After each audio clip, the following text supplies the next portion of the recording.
Hello, good morning and welcome to my vlog. Today I'm going to do a London walk. So let's have a fun, interesting fact while we're on London Bridge. London Bridge is here, but they originally thought that that bridge over there, Tower Bridge, was actually London Bridge. So the Americans bought London Bridge, which isn't that bridge, and unfortunately they moved it over to Arizona.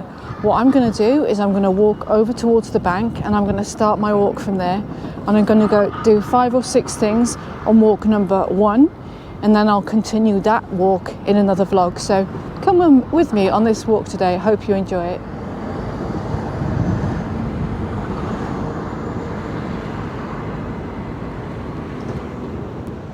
So I'm going to start my walk here today by St. Paul's Cathedral, and I'm going to find you some sites you may not have considered when you've come to London. So I have to now find Newgate Street because I need to find Cutler's Hall and the last place where the Fire of London stopped. So let's go on a hunt for them. If you're by St. Paul's Cathedral, there's a useful map here, so please use the maps when you're about here. So now I've got to find Newgate Street. The Viaduct Tavern is closed at the moment, but if you want to go on into this pub, it's closed on the weekends, but if you want to go into this pub during the weekday, it's really interesting because if you look inside here, this is 18th century and there's all sorts of gilding in there, so it's a very interesting pub to go into should you wish to during the week. I think it was built in the 18th century, and obviously it's just up from the Old Bailey, so if you happen to be in London during the week, have a visit at this place.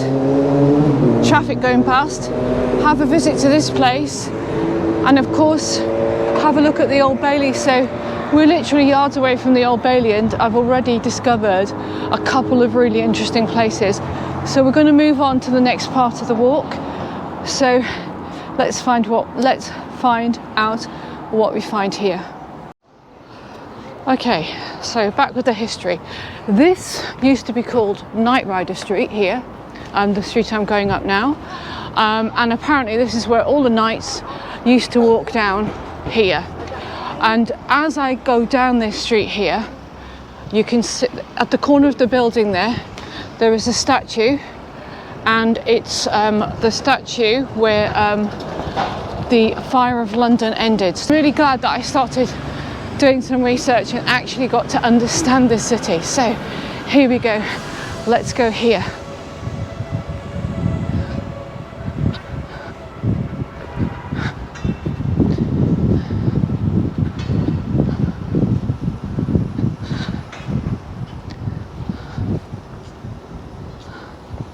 So this statue here is called the Golden Boy of Pye Corner. This is where the Fire of London, which started by the monument, ended. So let's continue our journey in the city here. So ironically, this has led me to Cock Lane. Interesting name, but of course when during the days of the 14th and 15th century, London was known for its brothels and its houses. There is another lane, I think it's called Steep Lane or Stew Lane, and I'm going to talk about that again later in another video. So let me take a look at the history of this place called Cock Lane. So this place was known, of course, due to the nature of the name, for carnal business, and it was a place where prostitutes could legally sell their services. It's ironic that it is so close, of course, to all the cathedrals and all the religious buildings up in the city of London. So, like I said, just a few moments away from St. Paul's, and we're already covering this really interesting history of London.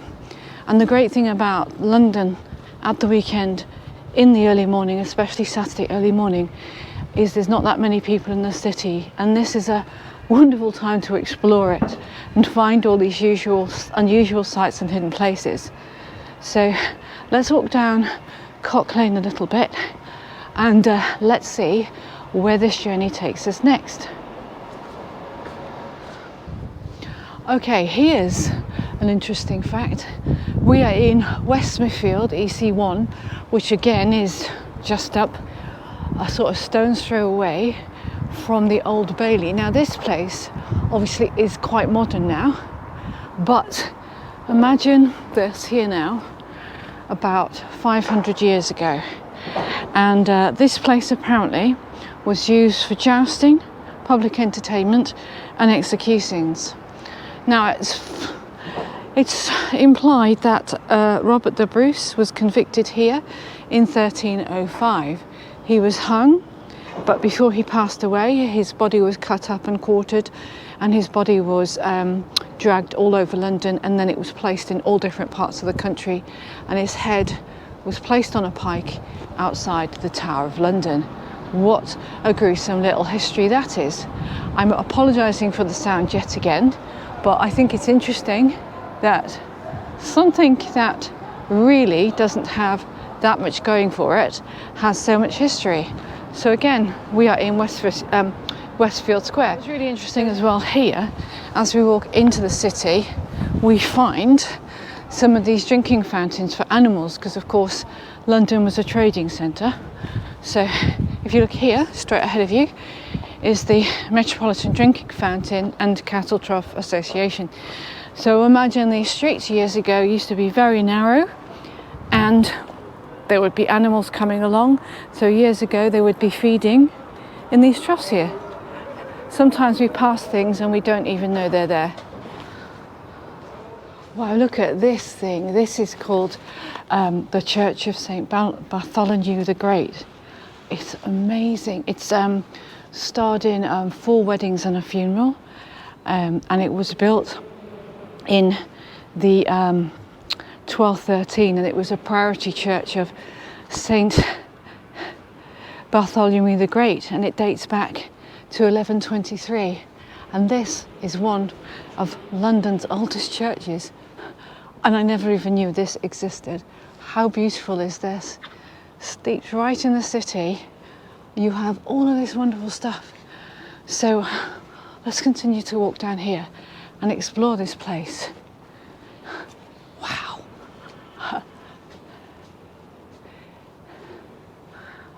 I didn't even realise this wonderful thing was here. So this is the Church of St. Bartholomew the Great. Wow, the city of London is so underrated. Hardly anybody comes here at the weekends. And I say to myself, why doesn't anybody come here at the weekends? Everybody goes to the centre of London and they forget about the rich history of the city, that square mile, that place where London began. Look at this here now. It's amazing. Look. Wow. I'm going to continue. Let me know what you think of these videos. I'm going to continue making them if people like them. But what an interesting place. Wow. So how is this for a street name? We've gone to the oldest church and now we're in Little Brittain, which is interesting. So I've got to do some research about the history of this street, but we're in Little Brittain, EC1. I don't know if the series Little Britain was based on this street, but it's funny that there is a street called Little Brittain. Okay, my final stop of the day is Postman's Park, which again is very near the City of London, and this park was built at the beginning of the 18th century. It's also famous for its wall of heroic self-sacrifice, and there's a beautiful garden, as you can hear, right in the City of London. So here ahead of us is the statue of heroic self-sacrifice. Like I said, there is nobody here and it is the weekend. What a beautiful place to come and spend time if you're working. And this commemorates some of the heroes in London. So let's go and have a look at some of them. So when we look at them, Joseph Andrew Ford, aged 30, saved 6 persons from fire in Gray's Inn Road. It was his last heroic act. He was scorched to death October the 7th, 1871. Amelia Kennedy, aged 19, died trying to save her sister from a burning house in Edwards Lane, Stoke Newington in 1871. Edmund Emery, 272, Kings Road, Chelsea, passenger, leapt from a Thames speedboat to rescue a child and was drowned July 31st, 1874. William Donald of Bayswater, aged 19, railway clerk, was drowned in the Lee trying to save a lad from dangerous entanglement of weed. George Stephen Funnell, December 22nd, 1899, in a fire at the Elephant Castle in Wick Road, Hackney Wick. After rescuing 2 lives, went back into the flames, saving a barmaid at the risk to his own life. Elizabeth Boxall, who died of injuries in trying to save a child from a runaway horse, June 20th, 1888.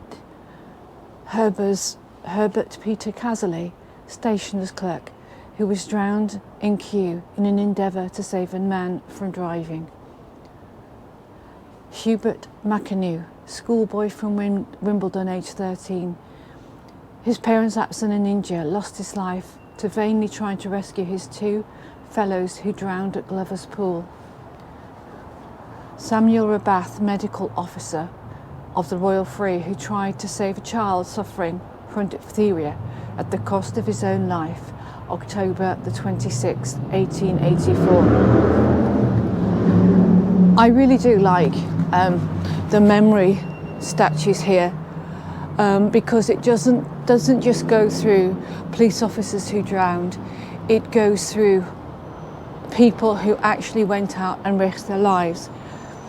And even today, if we look at all the people who have lost their lives through war, through trying to save the lives of others, there are many unsung heroes over there, and this place is a really good place of heroic self-sacrifices. It's one of those parks in London that I really, really like, and it's attributed to, of course, people saving lives. But again, this was built in the 18th century, and I think this memorial was built round about the 19th century. I think there is a placard at the front of this memorial here which explains what it's about. And the postscript says, unveiled in 1900, the memorial of heroic self-sacrifice was conceived and undertaken by the Victorian artist George Frederick Watts. It contains plaques to those who have historically lost their lives trying to save another. Watts believed these everyday heroes provided models of exemplary behaviour and character. The material prosperity of the nations, not an abiding possession. The deeds of its people are G.S. Watts. Greater love has no man than this, that he lay his life down for his friends. So again, this is another interesting site in London, and there's a gate here which I want to go and explore. So I'm going to take you to a walk through here. Now, I wish I had my widescreen camera here. Again, I haven't taken any photographs, but look at this here. So if you are a person that you really, really like your photography, think about an image that you could get between the trees here, and also think about the light coming through here and somebody walking straight to you. So for filmmaking or cinematography, I do believe this is potentially one of the best places to be. I do hope you've enjoyed my quick whistle-stop tour through the City of London.